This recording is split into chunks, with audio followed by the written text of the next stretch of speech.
Hi, I'm Magnus, and today I'm so sick. I'm really sick. I think I have the flu. Or a cold. Or something. I'm just probably dying. I feel so hot, and it's a horrible sensation because I normally produce a lot of heat on my own. And the rise in temperature, though it's not a fever, I do have a rise in temperature, and I feel like a burning sensation in my eyes. I hate that. I really hate it. I actually wish I could film this while being naked. That's what I want to be, naked. And with an air conditioner on. But my mom probably will kill me if I try to do that. The naked and air conditioner on. So I'm not gonna do it because I appreciate my life.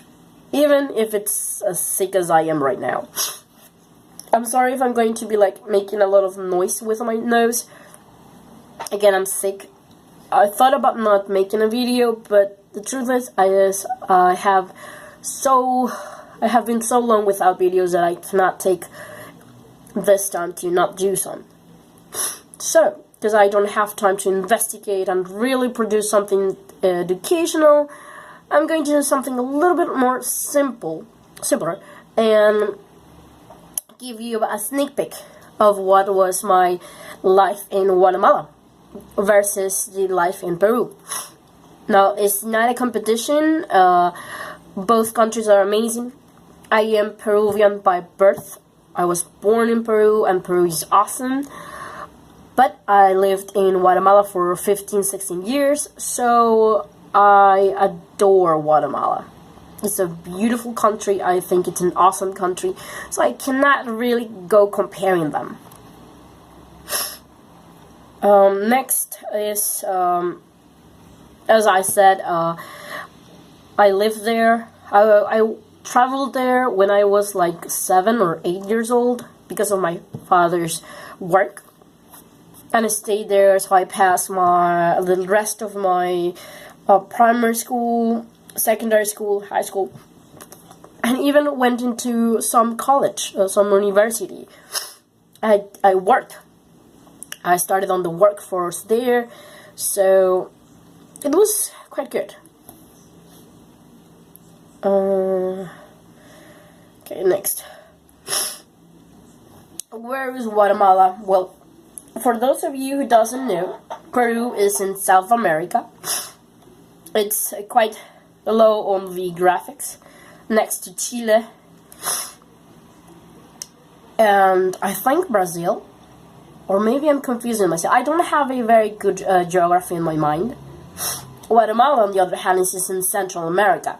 So imagine this is like the whole South America, in the lower side is Peru, and there is Central America, and next to Mexico, that's Guatemala. Now, Guatemala is very small.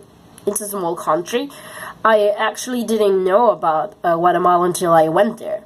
When my father told us that we were traveling there to live there, I thought it was someplace inside Peru, so in Peru. My surprise when I looked at the very tiny country. But it's a very good place, and I actually like that it's so small. Though it feels really big because of the way it's difficult traveling there sometimes.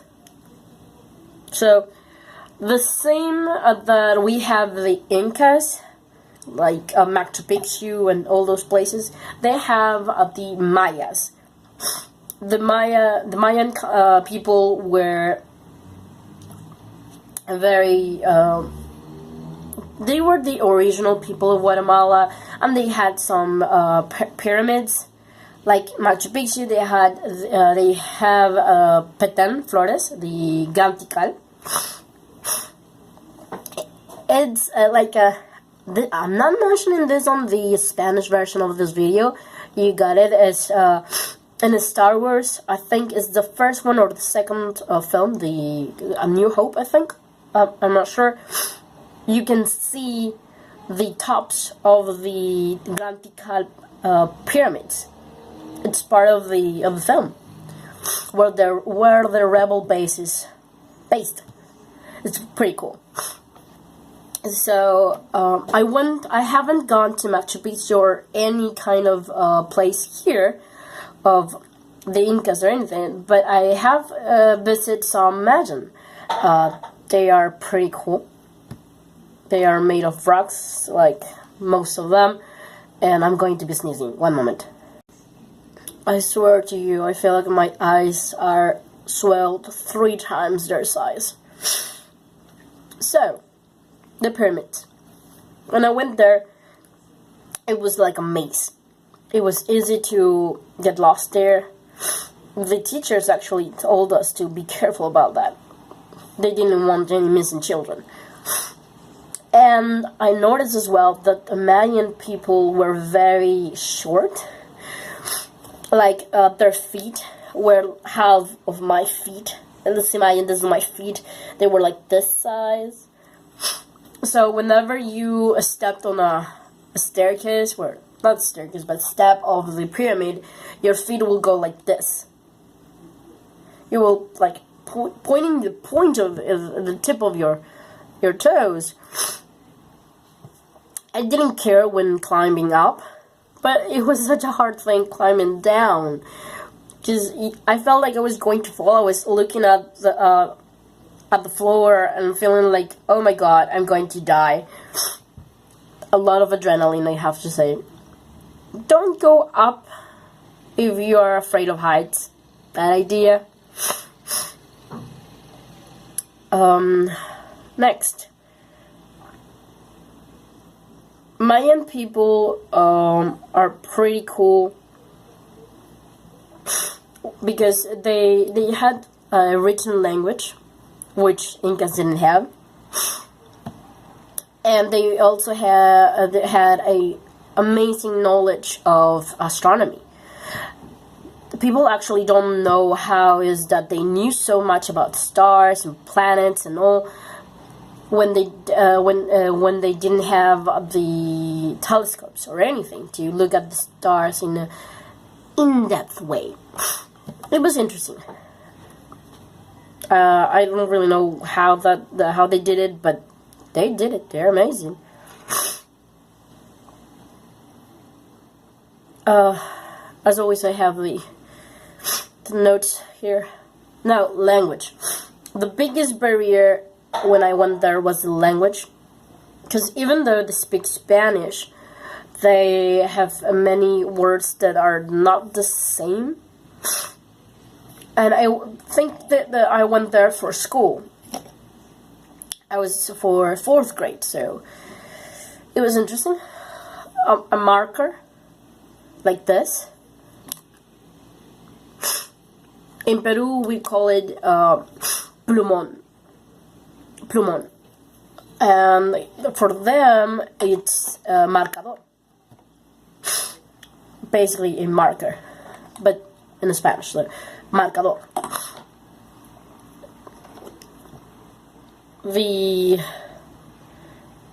This tiny little thing, what's in the name?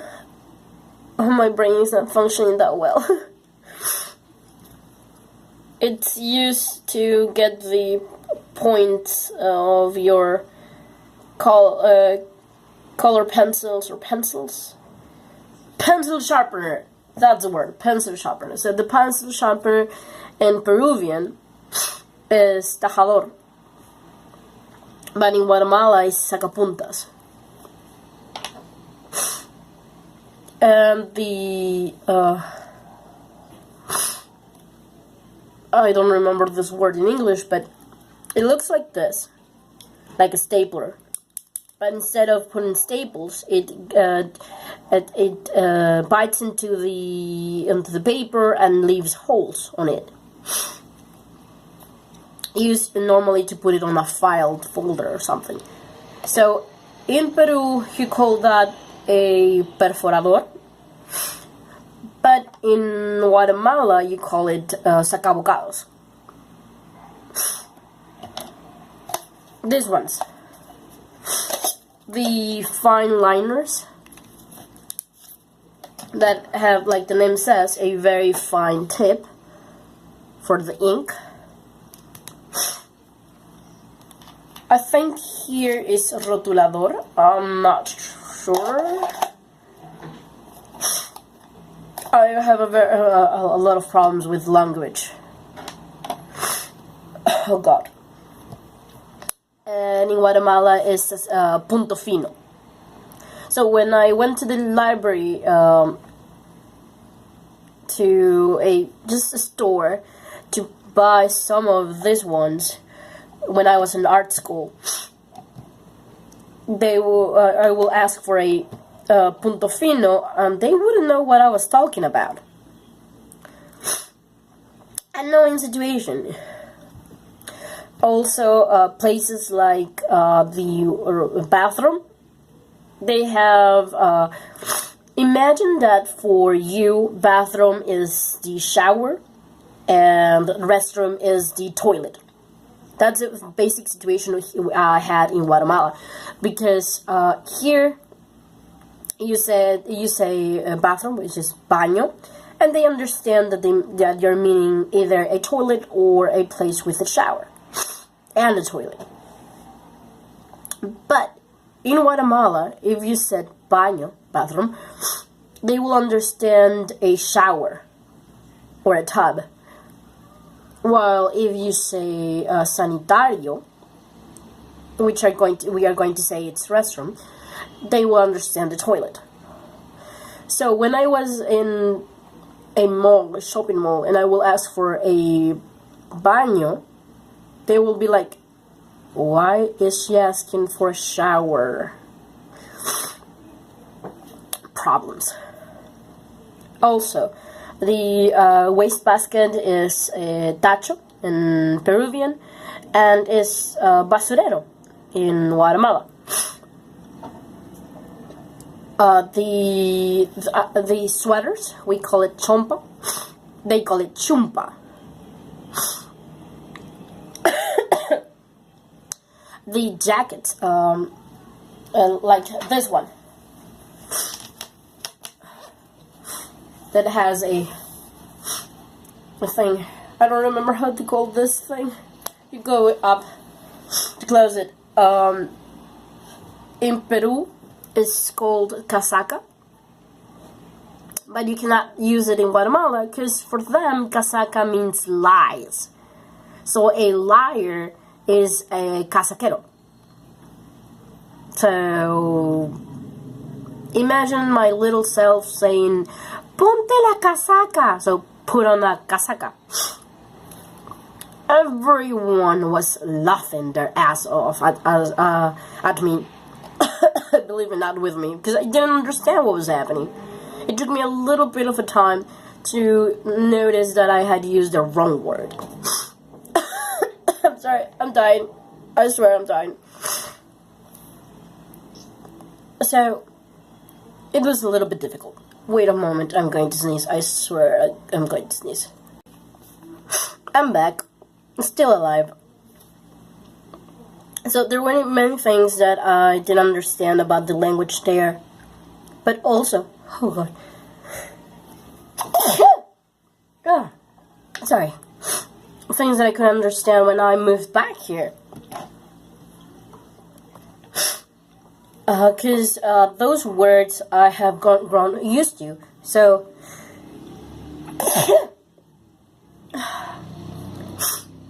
so whenever someone uses the word in Peruvian, I find it a little bit hard to understand. Sometimes, not all the times, but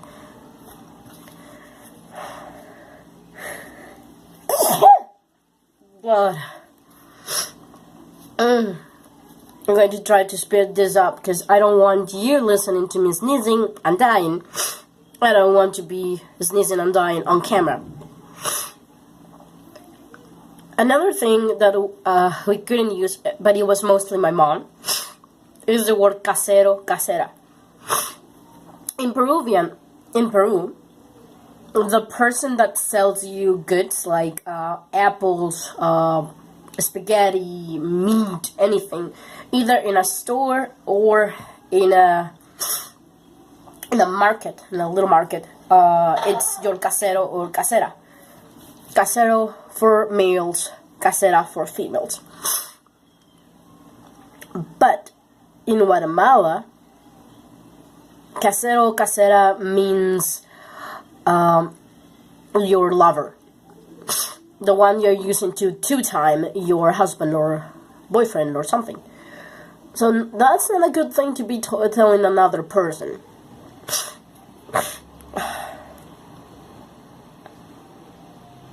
Okay, another thing.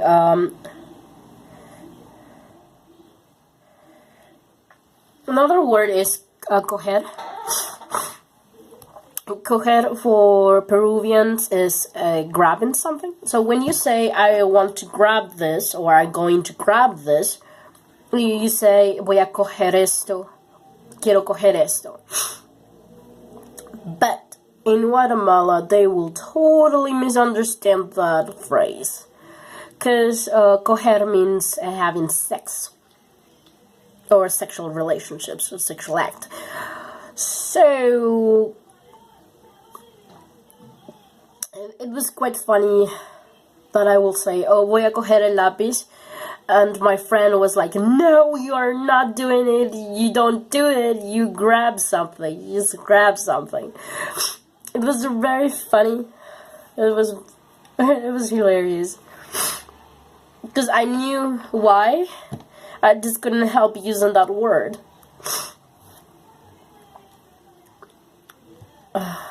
Okay, next one. It was so much the difference in languages that sometimes I had to have a translator, an interpreter, to interpret for me from Peruvian to Guatemalan. It was quite funny. My mom had to have a friend do the same for her. Another thing that had to do also with the way they treat people is that they don't use they are quite more formal, because in English you use only you, the you, but to us you can mean usted, which is formal, or it can mean tú, and tú is a very common, like not so formal, not formal at all. So in Spanish you use tú normally when you're talking to someone in a very intimate way, like it's your friend, it's your partner, it's someone you know. In Guatemala you use it like that. And you use usted to all the other people that you don't know. They're strangers, they're elder maybe, or just older than you, or your boss. Anyone on the street is going to call you usted. And they do keep this distance between people. Like they don't break that limit out of nowhere. But when I came here, people were using tú all the time. So, and they say like tuteando, because they use the word too. Well, it's not a word. I think it's an adverb. I'm not sure right now. I'm pretty much mushed in my head. So they are like, tú. Eres tú, mi amigo, and my friend. They use this friend word a lot. Like, they are strangers, and they're like, amigo, ¿puedes hacer esto? Like, friend, can you do this? And I will look at them like, I'm not your friend. I don't even know you. Why are you treating me so disrespectfully? Why are you touching me so much? And they were like only touching this, but I would still feel like they're touching too much, because that doesn't happen in Guatemala, not normally. And so it was quite annoying when I first came here. I was freaking out a lot because of that. And they do kisses on the cheeks and hugging and stuff when they're just getting to know you, which I didn't experience in Guatemala. They're a little bit more, there's more limits, which I like, because I am very formal, not that easy to go into friend zones. So it's like, I don't know. it gave me a hard time when I was just getting here. And the last thing I'm going to mention, because it's 20 minutes already, I don't remember how much were for the Spanish version, but it's quite long right now. So, it's the trash. The trash truck, when we were living in Peru, we lived in a place called Comas. And when the trash truck came, the garbage truck came, they will like ring a bell to make people know that the garbage truck had arrived, and we had to like go pick our bags and go out of the house, go to where the truck was, and gave them the trash.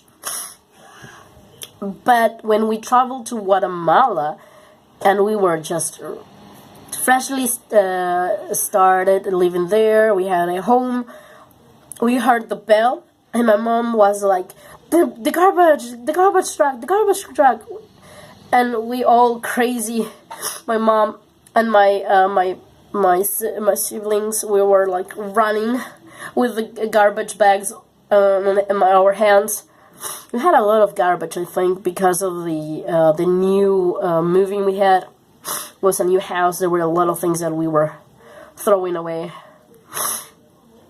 So when we opened the door and went out, there was not a garbage truck. It was an ice cream man. They don't have ice cream trucks. Not in Guatemala, not in Peru. There's just one guy riding like a bicycle that has a little like a box and that has ice cream inside. And in Peru, they have like a little trumpet that they make a very known noise. It sounds like a calling. It's quite good. But in Guatemala, the ice cream men rang a bell. So imagine the face of the guy when we opened the door and ran out with our garbage bags, and he was like, "What the hell's happening? Do they want ice cream?" It was hilarious and kind of stupid for us, but we didn't know. We didn't know either that we had to pay for the garbage truck separately. Like, it was not in the province budget or something. So it was a lot of things that were new.